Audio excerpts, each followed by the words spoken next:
To install a Metra backup camera, begin by removing any interior panels to gain access to the area behind the license plate. Dismount the vehicle's license plate. Some vehicles like this one will require drilling a 5/16" hole to pass the video wire through. Before you drill, make sure there's nothing that can be damaged behind the panel.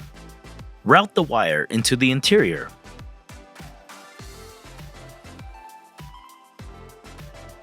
Secure the camera bracket and license plate to the vehicle using the existing license plate screws.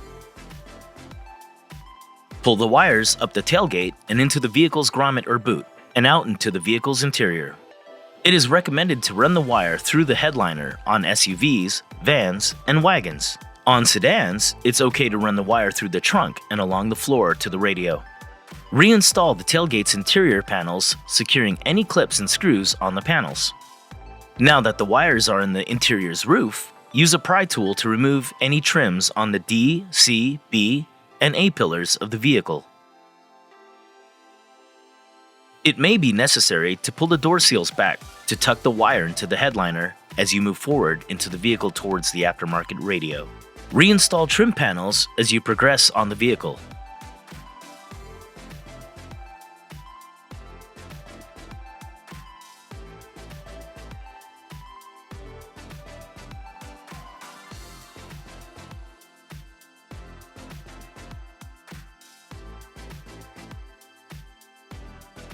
Route the wires into the dashboard and remove the radio to gain access to its inputs.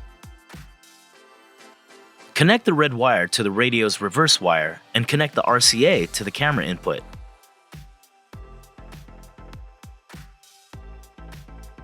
Test your reverse camera before reinstalling the radio and any trims that were removed during disassembly.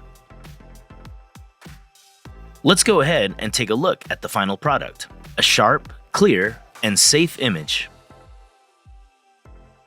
For any more information on iBEAM cameras or any other iBEAM products, you can visit ibeamusa.com or metraonline.com. Thank you for choosing Metra Electronics. We are 12 volt.